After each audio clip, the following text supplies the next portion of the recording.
standing strong till the night is coming gone. There's a hope that lives in you. You gotta love with God. Hello everyone and welcome to our live stream here at Hope United Church. We would love to see any of our services in Motherwell at 11 a.m. or in Dundee at 5 p.m. Why not check out Pastor Mark's web series The Thinking Church, which you can find on our Facebook page or on Pastor Mark's page on our website every Friday. And if you have any questions or queries, please feel free to contact us at info@hopeunited.org.uk. Enjoy the service.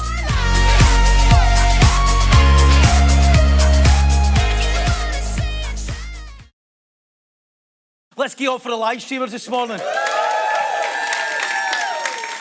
Feels so unauthentic. Feels so unauthentic. Oh, well, that's the weather over. Fantastic, wasn't it? That was amazing. It was 28 degrees. I don't know, it doesn't matter. I have to take a photo of the temperature in my car, no matter what. Zoom in through the steering wheel. And it was 28 at 6:30. The other night there. How amazing is that? We're just not prepared for that, innit?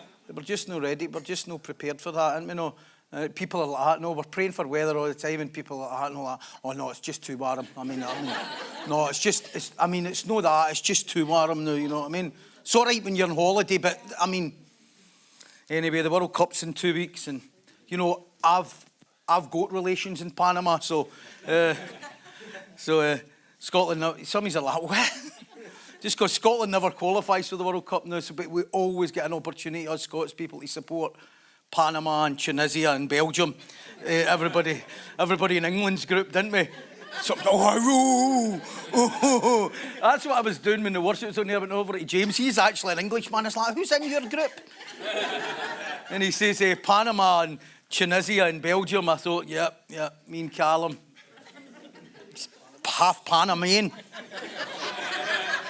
He's half Panamanian. So that's it for the next month. The World Cup, I don't use women will love that. Okay, we have been in the book of Acts now forever, and the message title says me messing about is the life of Paul. I put a subheading up. And we're now in chapter 18 of the book of Acts. We've been right through it and 10 fully going through the book of Acts until chapter 28. When it finishes, I'm at 18. I've been on 18 for 4 weeks. I don't know how long it's going to take. I get through 2 verses last week, and I'm not promising I'm going to get much further. Hopefully by next week we'll be at 19 or 20. I really don't know. When I finish the book of Acts, hopefully, God willing, we will go through the whole book of Romans, and then I'll parallel going through the book of Romans. We're going through the Gospel of John at the same time.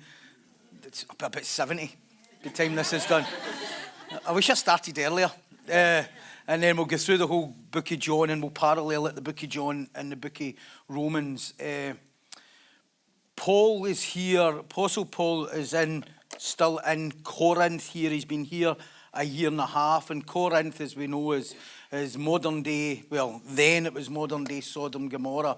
Everything that could happen happened in Corinth. It was the worst of all places, and Paul was really discouraged, as we can read in other epistles, that Paul was discouraged. By the time he got to Corinth, he was on his own, and but God done amazing things. And the holy chapter 18 of the book of Acts is really God encouraging Paul in different ways. First, he encouraged him with sending good friends, Priscilla and Aquila. He sent 2 good friends from Rome who so happened to be Christians, and also a tent maker, and Paul worked there with Aquila as making tents, and then Silas and Timothy come back with an offering for Paul when he was discouraged, and secondly, good news that good things were happening, people were growing, and people were learning, and people were getting equipped.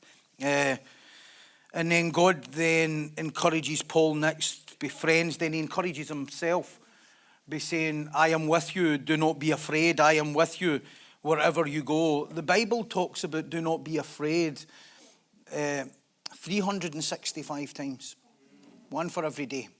The Bible mentions do not be afraid or fear not 365 times. And God then encourages Paul, who he's been encouraged with friends, then he's encouraged with God himself. And God then says to Paul, I have many people in my city, which was strange considering that Corinth was such a God-forsaken place. But God had says, look, there are many people in this city. So be strong and of good courage and say it. And we have to learn, we talked about that last week, just the courage to say it. You know, some people, I was talking to somebody this week and they says, you know what if I don't say it right? I says, worry about that later. Honestly, I would say that, worry about that later, especially if you're on your journey, because you'll never say anything. You'll end up never saying anything, you know, like, well, what if I don't say it right? And what if I don't say it right? And, you know, I know we get taught a lot that, no, if you can't say it right, don't say it at all. So you never say anything. There's never be a right time to say anything. You just think sometimes you just need to say it and then almost catch up later about getting it right sometimes, because part of the big issue in people's lives is that we struggle to say it. And I think the way we are in Christianity today, and the church is today, you know, everyone's got to be flowery. Everyone's got to be like potpourri.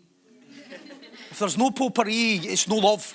Do you know what I mean? And it's like, where's the love? Where's the love? Where's the love? Nothing. So you can't say anything.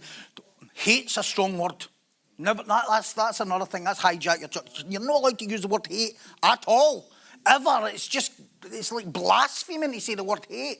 So you're not allowed to do anything. So you're worrying about what you say, and I would love to say it. Well, the enemy is going to boot with a sledgehammer, destroying people's lives and ripping people's lives apart and gossiping and slandering and backbiting. Us Christians are going, I'd love to say something, but I'm nice. Therapy.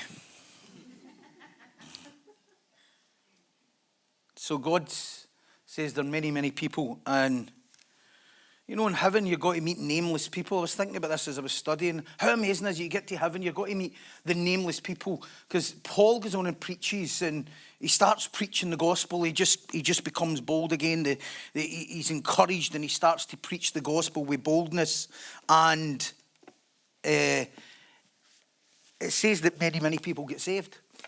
So you get to, we don't know who they are. We don't know their names. You get to heaven, and you're like, oh, I was one of the Corinthians that get saved. Yeah. That's what heaven's going to be like. You're going to have people, like nameless people. They're in the Bible, but they're nameless. Who are you? Oh, see, when Paul preached in Corinth, it was me. That's going to be, don't you think heaven's going to be amazing? It's going to be nameless people who you're going to know, and you're going to be just, whatever you're doing in heaven, worshiping God. That's what you're going to be doing. No, I was going to say there's no preachers in heaven. I hope they're preachers. Just no preaching. Preaching's over. We're all out of a job. We get to heaven. There's no need for it in heaven. So here is these people who Paul saved, and nameless people. And Paul's been encouraged because people are getting saved no matter what the state of the environment's like, and what the state of the place is like, the condition of the environment, and people are still getting saved because God says that. No matter what, we must just keep preaching the gospel. It doesn't matter what's going on in your life. It does not matter what's going on in your life. You just need to keep preaching the gospel. For I am with you. God cannot be not with you when you're preaching the gospel. Okay, I know that's no rocket science. God cannot not be with you when you're preaching the gospel. Whenever you preach the gospel, he's going to be there.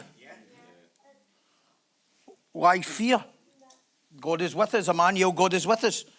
365 times in the Bible. Fear not, I am with you. One for every single day. Keep going. And God's saying, keep going, because results are imminent. Eventually, results are imminent. It'll come. God already decided that. God's already decided before time began who would be saved. It has. That's biblical. It doesn't matter what way you look at it. It's like a stalk of rock through the whole of the Bible. From Genesis to Revelations, that God's predestined those who would be saved. Look what Paul says in 2 Timothy 2:10. Therefore, I endure all things. 2 Timothy 2. Don't say that you've not got teeth in. 2 Timothy 2. 2 Timothy 2. Callum in the front here, I don't want to embarrass you. Callum's got a couple of false teeth in the front. He's had them punched out that many times in his previous life. We were playing basketball with the youth outside and he was bouncing the ball and the teeth came right out. They came right out his mouth. They did, honestly, they came right out and he tried to catch them. He tried to catch them and he started chasing them. This is true. He started to catch them and we've got a drain out the back. Right down the drain they went.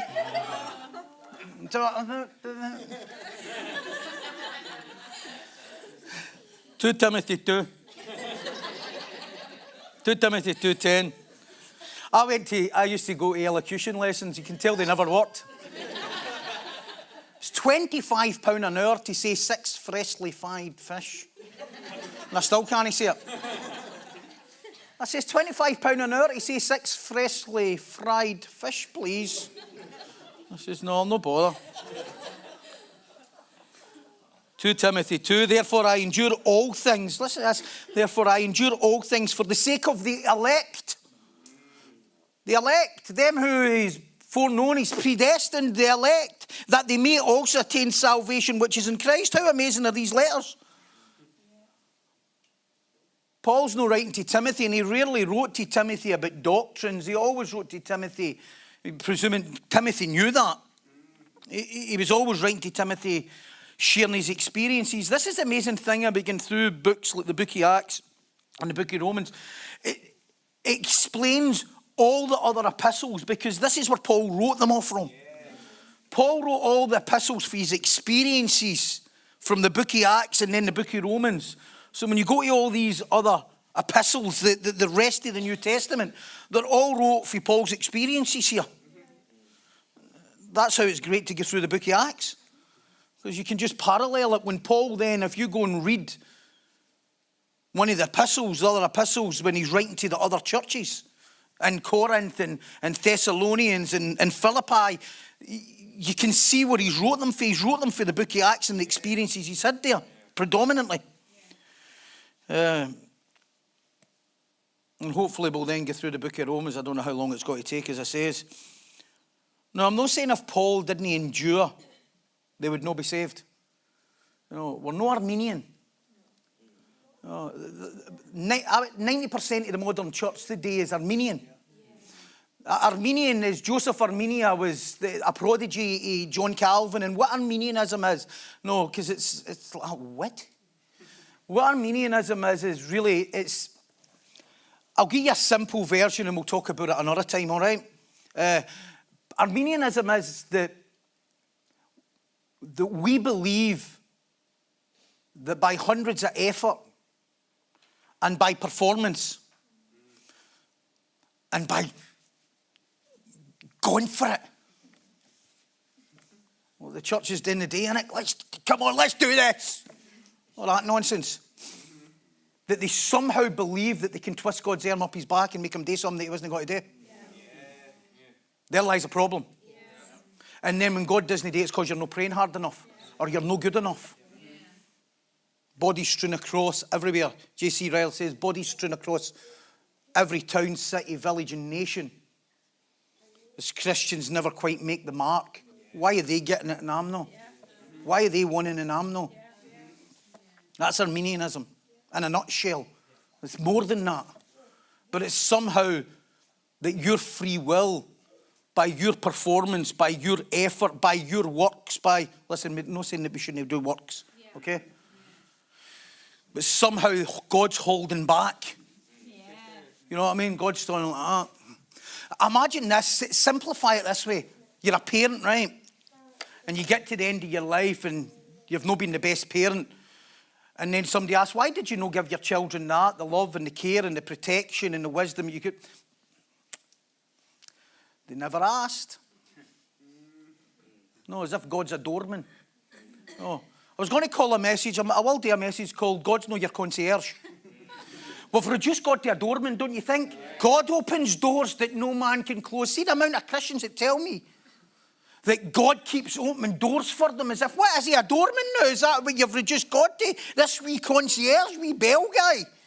Just, no, God's like, I thought I was destined for something better. Obviously, I'm just a doorman now. No, I'm just a doorman and yous are all amazing. I'm nothing. Oh, and then use some scripture. Oh, but every door that he opens, he says to David, the doors he opens that no man can. For him. Yeah. For him. Yeah. no, for us. For his glory, for him. Yeah. Oh, God, no, that's Arminianism in a nutshell. God's going to make us the best, and he's just lesser than. So I'm not saying that if Paul didn't endure, they wouldn't be saved. Absolutely not. But Paul's endurance to preach the word brought the salvation. Regardless of the conditions that Paul was in, he bared fruit. Regardless of the circumstances and the conditions, Paul bared fruit. Which brings me to really where we're going to talk about the day. Here's a subheading.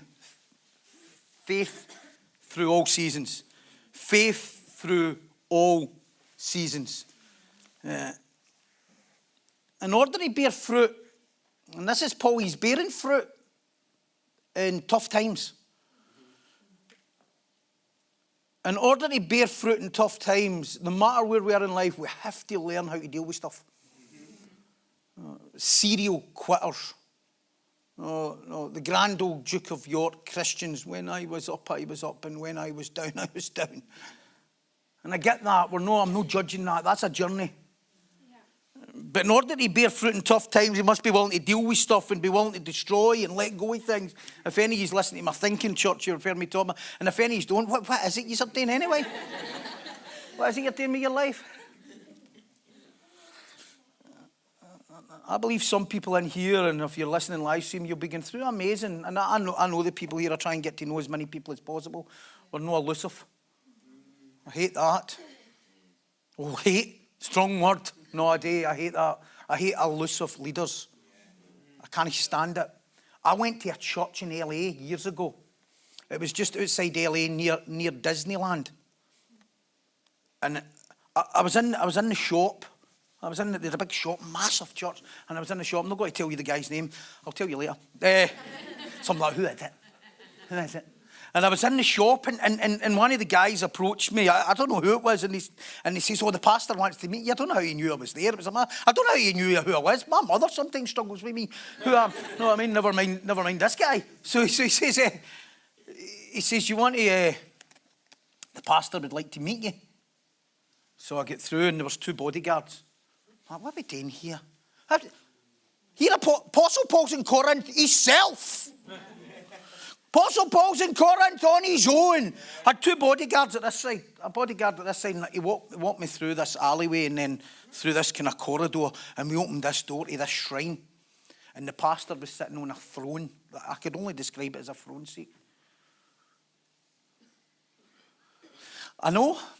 I felt the exact same myself. I felt like saying, get off the seat. Go and talk to people. Do you think you would have understood that?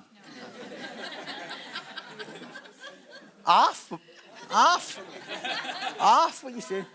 Go off the seat and go and talk to people. You're frightened, being contaminated with your congregation. Go and love them and serve them and include them and visit them and get to know them. The exact same as what the church did then. Care about the people. Let them know that you're one of them. Seriously. Just gone that extra mile for people. Honestly, it makes a massive difference. Lets you know that you care. You know, there are a couple in our church, and Jim and Nellie, and I don't like pointing people out, but I mean, you'll hear about this, but they have just bought they've just bought a container. This is what they've done, right? You just don't know about this, and they've not broadcasted that. No. But they've bought a container. They've been saving up for months and months and months and months, and they've bought a container, okay, to send to, they've got contacts, and they'll tell you about it. They're going to tell you about it. Not the day, but they'll tell you about it. And they're sending a container full of clothing, bedding. They've found an orphanage. And they've saved up, and they're sending a full container to Kenya, to an orphanage. out their own pocket. It's amazing, honestly. And this week, they were loading the van, and me and Fraser went into, we went into Jim's. You want to see their house? It's just boxes everywhere, his stuff, and me and Fraser were, that was abuse, mate, making us lift that stuff. But here, what were you doing? No, and do you know what we got? 1 cup of tea. So see, the thing is, Fraser, who leads our worship here, I'm think, what else have we got today? I want to go and let these people know, listen, that's amazing what you're doing. We care. We care. See, if you don't have enough time for that, you don't have enough time for this. Yeah. Seriously. What's that all about? Don't even get to know people. We've had guest speakers. I'm going to get into so much trouble here. We've had guest speakers at this church, and they never say hello to any of yous. As they're wheeled in and wheeled out as some celebrity. We'll not be getting them back. The next people we'll get here will be getting to know yous. Not getting to just know me. We used to partner. I'll just say this, may as well just go for it now. Hung for a sheep, hung for a lamb. Don't you think? You may as well get in trouble now. We used to partner with Compassion, a massive, massive organisation. I had 3 Compassion kids. I'm not saying it's all bad. But that's the only good thing I'm going to say. Right? 3 Compassion kids, and then they would come in, and then I would get invited. I always get invited to go away on a mission trip with Compassion and go to a meal that some guest speaker was coming. I'm like, I don't need a guest speaker. Go give my meal to the Waynes. Yeah. Give my meal to the Waynes. I don't need that. So I says to the head of the Compassion guy who was just looking for a platform. Really? Yeah. Well, stop using the Waynes to get a platform. Really? And I says to him, there's a woman in our church who's got 4 kids. She's had they've had them for years. Can she go to Africa and see the kids? No, she would need to pay her own way. I said, well, that's fine. And we get this, you need to pay your own way. Why are you bringing all these executives away with you then all the time? We'll move on for that, you know. It stops being about us. We stop touching things. And at least with this couple, Dean, at least they're touching it. They're there. They're sending a shipment. And then, do you know what they're doing? Then when the shipment arrives, they're going to be there to collect it. Then they want to go and view the place to make sure it's getting distributed right, that somebody's not going to take the stuff and sell it. Pray for this couple that are doing that. It's an amazing thing. But you know what? You never get to know that stuff if you don't go and visit and you don't go and spend time with people. Okay, I better move on. Time's really gone here. Some of us are in real rooting out seasons. But I promise you that season will end. Rooting out, especially if you're on a journey and you're always getting... Because when you start your journey, you've always got attachment to everything you had before you started this journey. And sometimes you can't just walk away from things, and some things you can walk away from. But it's no easy. And here's Paul in Corinth, and he's got hardly empty for him. And God's like, I wouldn't worry about it. See my slang language, it's actually getting worse.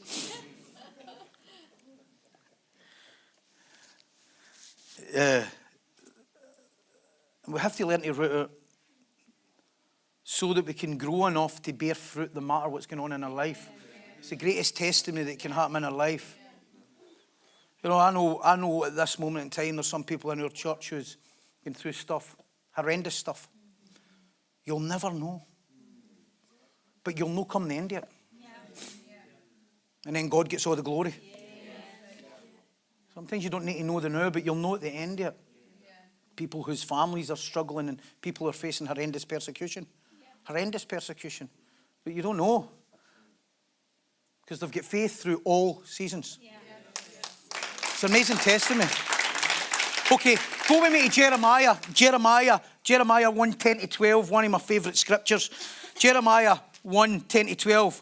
This is what it says. See, I have set this day over you, the nations and over the kingdoms, to root out and to pull down, to destroy and throw down, to build and plant. I'll say that again. To root out and pull down, to destroy and throw down, then to build and plant.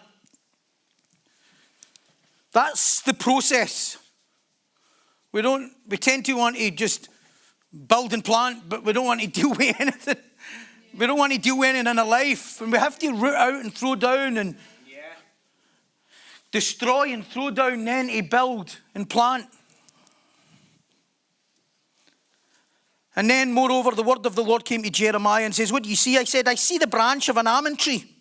And then the Lord said to me, you have seen well, for I am ready to perform my word. See, an almond tree, let me tell you a wee bit about an almond tree. An almond tree bears fruit in winter. An almond tree bears fruit in winter in harsh weather.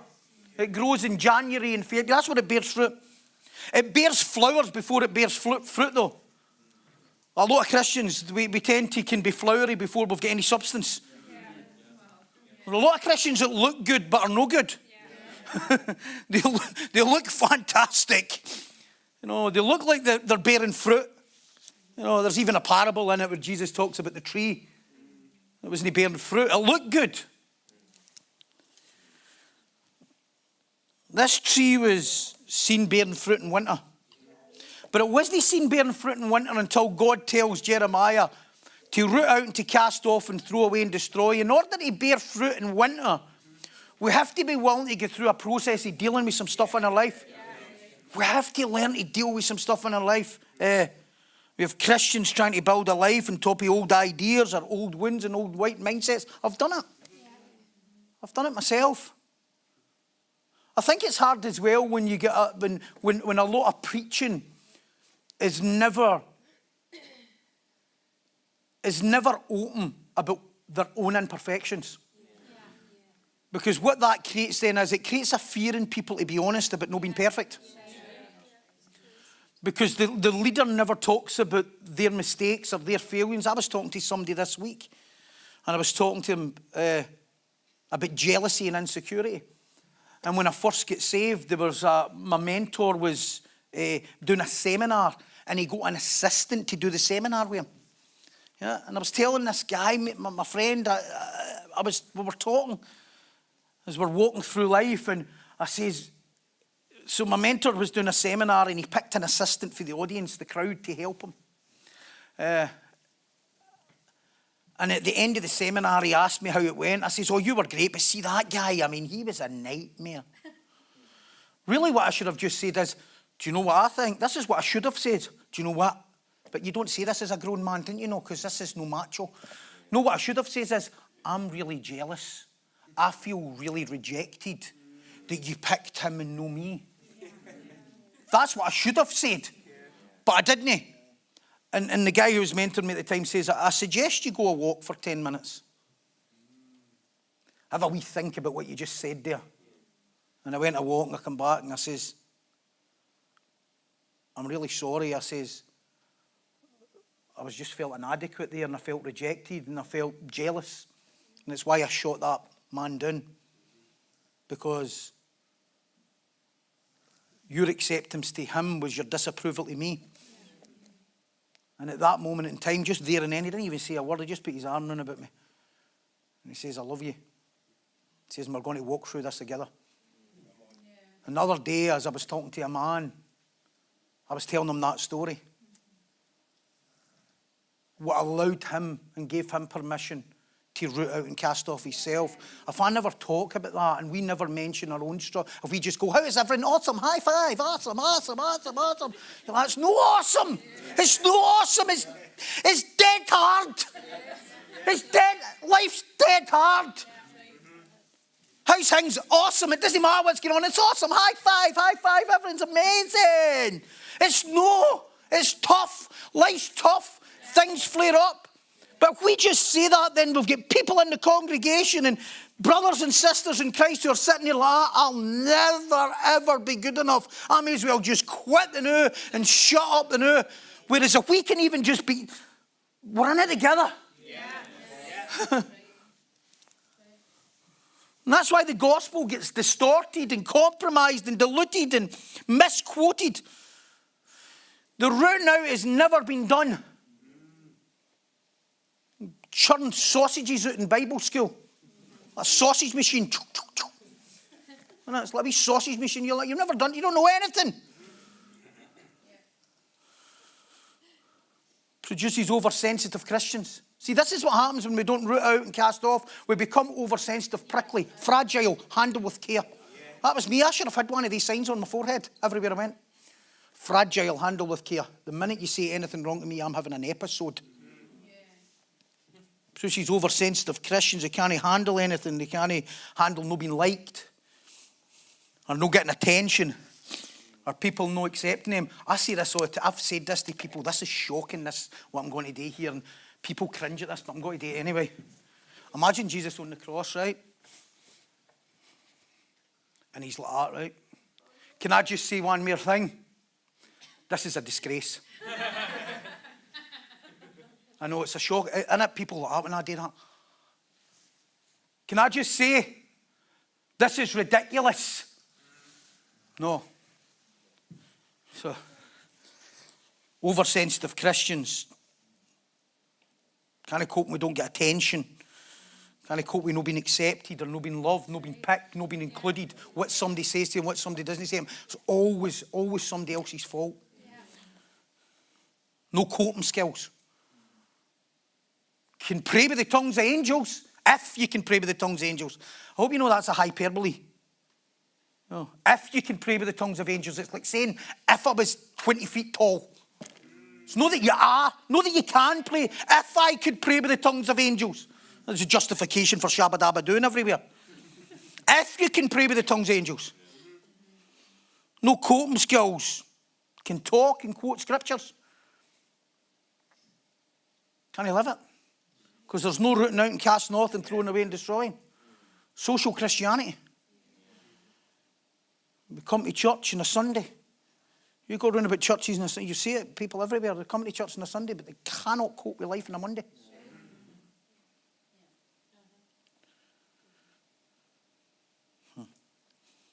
Because we don't share our own issues or our own problems or our own imperfections, it just creates shame in people because they think they'll never cut the mustard. They'll never be quite good enough.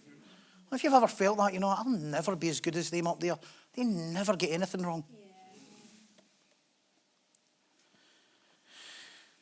Okay, you're rooting out and you're facing pain will eventually bring fruit in any season. It will bring faith in every season. Which brings us now to verse 12. We're going far here, aren't we? We were at 10 last week, we're at 12 today. Verse 12 of chapter 18, and although Paul is in the worst place, people are being saved by the bucket load and the authorities are not happy. People are not happy. People are not always happy when you're growing. Making a difference, changing, they're not happy. And then they bring their complaint. The Jews then bring their complaint to the proconsul, the judge in the court. I mean, this is a court case. And they bring it to a man called Gallio. And Gallio is a Roman. He's not a Jew nor a Christian. He's a Roman.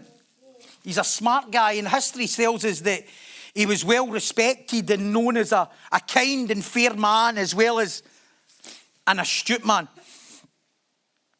And this is the argument about Paul because people are getting saved and people are not happy.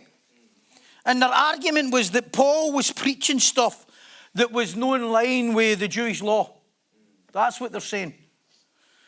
Okay, let's go to verse 12. When Gallio was proconsul of Achaia, the Jews with one accord rose up against Paul and brought him to the judgment seat, saying, "This fellow persuades men to worship God contrary to the law." And when Paul was about to open his mouth, Gallio said to the Jews, "If it were a matter of wrongdoing or wicked crimes, O Jews, there would be reason why I should bear with you. But if it is a question of words and names of your own law, look to it yourself, for I do not want to be a judge in such matters." Here's the next real encouragement. And for some of you who are going through stuff and going through maybe change and going through having to deal with stuff and deal with people and separate yourself with the old and you think, I'm never getting a fair deal here. Here's the next real encouragement. God sent friends, first friends and positive reports. Then he speaks to Paul himself. Personally told Paul that he's with him. Then he's told them that there's many people in the city who there's going to get saved, which they did. And here's God raising up somebody else as well. A guy who doesn't care about religion. God does amazing things. God's no respecter of who he'll use. He'll even use a heathen to encourage you. Here he is, someone else, a guy that doesn't care about religion. He couldn't care less. He sees it all as a branch of Judaism. This is this guy. He couldn't care less about what people are saying or not saying. To him it matters no. He's not interested. Eventually, Paul's getting somebody on his side where he's getting a fair hearing. Would you love a fair hearing sometimes? When's the liar's pants going to be on fire? That's what I want to know. You ever thought that? Don't tell me you've never thought that as a Christian. Sorry, see when you weren't saved, you would just hit somebody, wouldn't you? Tell the truth, but you're unsanctified. You would just go to a guy and say, you're getting it. Shut it. I'm telling you, I'll put it all over Facebook about you. You would do it, wouldn't you, if you weren't saved? Tell the truth. Honestly, I'm writing a book called The Tweets I Nearly Sent. You're getting it. Straight in your face. I'm sick of it. This is what you would do, wouldn't you? Tell the truth. This is what you would do if you could. Straighten that. I'm sick of your moaning. Constantly. It's all about you. It's all about you. You're selfish. You're self-centered. You're a pain. Sorry if you're identifying with this here. Somebody's like, amen, brother. Total conviction here, my man. Know what I mean? And you just want it, but then you get said, and then you can't. You're just like, When's the liar's pants going to be on fire? So I want to know. And here's God, Paul's doing all this, and he's pulled in front of the court, he's done nothing. And here's this guy that God's just sovereignly just put it here. And nobody, a guy who couldn't care less about whether you believe in Jesus or not believe in it. He just sees it all as, that's just whether Jesus is a Jew or a Jew. I don't care whether it's Christianity or Judaism. I don't really care. How encouraging is this for Paul's life? You're not kidding when you say, must be saying that himself, you're not kidding when you says that you've got many people for you. This guy here. Just love how practical God is at times. Isn't he? I know we're chasing the profound all the time. You see wheelchairs flying through the air and angels dancing and everything's going to be massive and amazing. He's going, I'm just going to raise up a guy. He just doesn't give a rip. Just does not give a rip. He couldn't care less whether it's Jesus or Jews or nothing. He couldn't care less. Some of you are due a fair trial. That's the kind of people God will raise up. Just people that just, I don't care. I can see this for what it is. This is just tit for tat. There's some unchurched people. They couldn't. We're worrying our stuff. Do you know what? See, they're walking by like, I couldn't care less. Sorry, honestly, they couldn't care less. What's going on? We're worried about, wonder what they'll think, wonder what they'll think. They're not caring. Too selfish. Too selfish to get just dealing with their own life. They don't want involved. In a world where gossip and backbiting and slander, not the loudest voices seem to all get all the positions, don't you think? We'll all get behind each other and we'll all have the loudest voice. And Paul's one voice. He's the only guy in the court. There's only one voice. And you'll read that in chapter 26 when he talks. But amazing when he's up in front of court again with King Agrippa and Festus. Amazing. We should get there in 2025. This is what's happened. The loudest voices and the positions. And God puts this guy in place. Everybody who slanders about, that loudest, no that. You know, there's a statement, it's dead common. There's no smoke without fire. Either is. It's called gossip. Yeah. It's called gossip. Yeah. There's plenty of smoke without fire, often. Really. Often there's plenty of smoke without fire, but we don't want to. We're just hard. What was that? Oh, what was that? God puts a guy in place who's totally impartial to the crowd. Totally impartial to the crowd. Know everybody. God will place people in your life Especially when you're on a journey, rooting out and casting off and moving on in your life and trying to deal with stuff and deal with oppression and deal with depression and deal with suppression and deal with being controlled and manipulated. Listen, Western Central Scotland, one of the worst places in the world for being controlled and manipulated. Seriously, I don't know. I'm saying that's one of the worst, probably like everywhere. Yeah. That's all I know though. Especially with family and stuff. Oh no, there you go, you're using family again. Talking about family again, family wrecker. My brother and sisters are them who do the will of the Father. End of. End of. End of. That's it. And then all them, they all start coming against you and you're like, I'm on my own here, nobody hears me. Somebody does. God's going to put somebody right in the most important position. In the right time. You wonder when it's going to happen, but it's going to happen. God puts a guy in place who's totally impartial to the crowd and the controlling religion.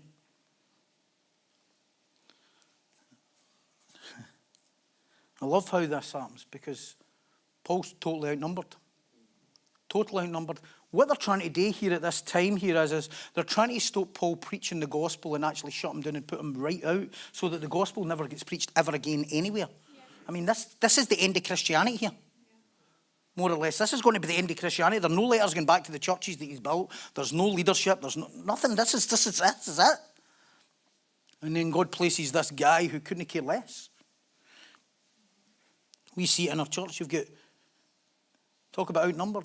We've got youth that come to this church who are now getting slagged and bullied at school because they bring their Bible to youth.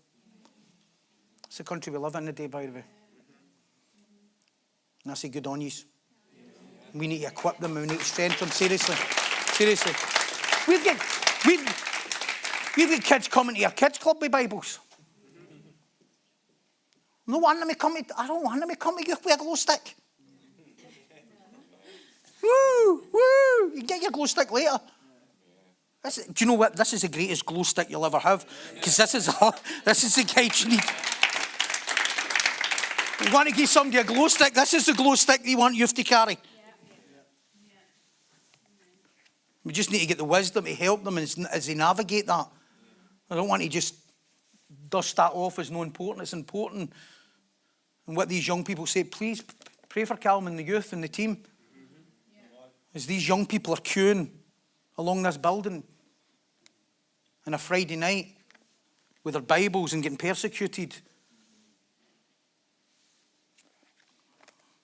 But you know what? God will place people. God will place somebody in their school. It might not even be a Christian. God will just place somebody in their school who'll just stop it. You don't even know. Getting slagged for bringing their Bibles. Families who don't like your new life in Christ. Families who don't like where you're going. Families who don't like what you're doing. Families who don't like that you've left that or left that. Officials who think they're the final word in lives. Don't let me get started with that. Innit? The world is getting controlled. This is what would happen. This was always destined to happen. Yeah. When the government take control of the church back. When the government take control of the church back, the word of God turns into the hands of the government. Charity becomes controlled by the government instead of controlled by the church. Yeah. This is what happens. So now the government now has to decide how you treat your kids and how you bring up your kids and how you raise your kids. Train up a child in the way they should go when they're old, they won't depart from it. That's totally irrelevant. That's totally irrelevant in today's society. Irrelevant. They don't want that. That doesn't matter. This doesn't matter in bringing up your kids anymore. This doesn't matter because see, the thing is, this is foolish to the world. The word of God's foolish to the world. They don't want this. And we submit and we do this stuff and we do, oh, you need to watch what you're doing. You're like, hold on now. And then what happens is, see in years to come, the prisons are fuller. Kids are running riot around the world. They can't deal with discipline. See the persecution I faced for a post I sent called The Pain of Disobedience. The post was called The Pain of Disobedience. Yeah. Has any of you ever been disobedient? Yeah. Ever caused you pain? Yeah. Every time. Yeah. See this? This is the pain of disobedience. This here is called the pain of disobedience. This is Mars bars when I should be eating muesli. It's a pain. It's a disobedience that causes pain. For heaven's sake, what do you think we're talking about? They're always a pain of disobedience. See the pain of disobedience? Give somebody 10 years in jail instead of walking about. There was an article in the Scotsman 2 weeks ago. Do you know what the headline says? Children no longer fear discipline. No longer fear discipline. Do you know why they no longer fear discipline? Because the government and the social services and all the people, they're in charge of making the decisions rather than parents and men and women of God. They're the problem. Tell me how to bring up my kids. Sorry. It's not right. It's not right. It's not right, and the church is too passive about it. And it doesn't matter whether we say, oh, you're special and you're super. We need to talk about real stuff that helps people deal with real things. Taking some authority back for a life. For heaven's sake. Men have died for this stuff. Sounds like I'm raging. They've not got the final word. That's what I'm saying. They don't have the final word. God's got the final word. God will always have the final word. And this guy's like, bring me some real cases. Would you know, like, oh, I'm going to get bothered here. Would you know, just love some, deal with the real stuff. Deal with the real stuff. Deal with the real criminals. Deal with the real people that's causing real trouble. Stop dealing with the good people who are trying to do the right thing. Stop interfering with Christian families who are doing great things. Deal with the real criminals who are causing the real damage. And start dealing with that. This is what this guy's saying, and you think this is not relevant. This is 2000. You know why I never get invited anywhere? Do you know why? Do you know what? Do you know what? I have to say this in all heart. I don't want to get invited anywhere. I love you guys. I just want to be here all the time anyway. I don't want to be anywhere else. I'm not called to be anywhere else. I'm called to be here with you. Because we're revolutionaries. We don't care. We don't give a rip. We're gone for it. We've had enough. We've been abused enough. We've been downtrodden enough. We've been belittled enough. And God uses the dumb things to confound the wise, as you know. So God uses. And we think, oh, well, we'll not get hurt because we've not. You'll raise up a Galileo. Put them right in a position. He's like, I'm dealing with can I deal with some real cases here? Don't care about this guy preaching the gospel or them preaching the gospel. Right. Paul must be like, this is awesome. This is awesome. Who's this guy? Where did he come from? This is amazing, God. This is amazing. Wait, you see what happens next. Verse 16. And he drove them and he drove them. Would you hear this? All the Jews are all going, see, we told you Paul's no this guy. Paul. The Galileo, the pro-council then has to go and get henchmen and say, you're going to have to get rid of them and fling them right out of the church. Or right out of the court. They're not willing to go. And Galileo's like, I'm not listening to you anymore. I'm not listening to you at all. No taking no for an answer. Then verse 17, I love this. Then all the Greeks took Sosthenes, some name, Sosthenes, the ruler of the synagogue, and beat him before the judgment seat. But Galileo took no notice of these things, like batter and leather each other all you want. They're beating up the guy now. Who was the chief, they're beating up the guy now who was the chief persecutor. He's just a howler. Sosthenes is a howler. He's been in court like, right, you're the guy that has to defend him. He's had a nightmare. He's probably been like that, and Galileo's like, I don't care, what do I care? And Sosthenes went like, you don't know what he's done here. But he's had a howler. He's had such a howler that the Greeks who were, as you study this, you would see that they were the Jews. The Jews like, you're a nightmare. You're a nightmare. We used you to defend us and speak up for us. You've had a howler here. There's one man against us and he's beat you. We're going to kick your head in. That's what they do. They take him out and they give him a right good leather. Never again are you going to be a lawyer. We thought we were a certainty to win. No chance. Not where God's concerned. Not where the gospel's concerned. If we keep preaching the gospel, keep being bold, God will always be with you. Always, always, always.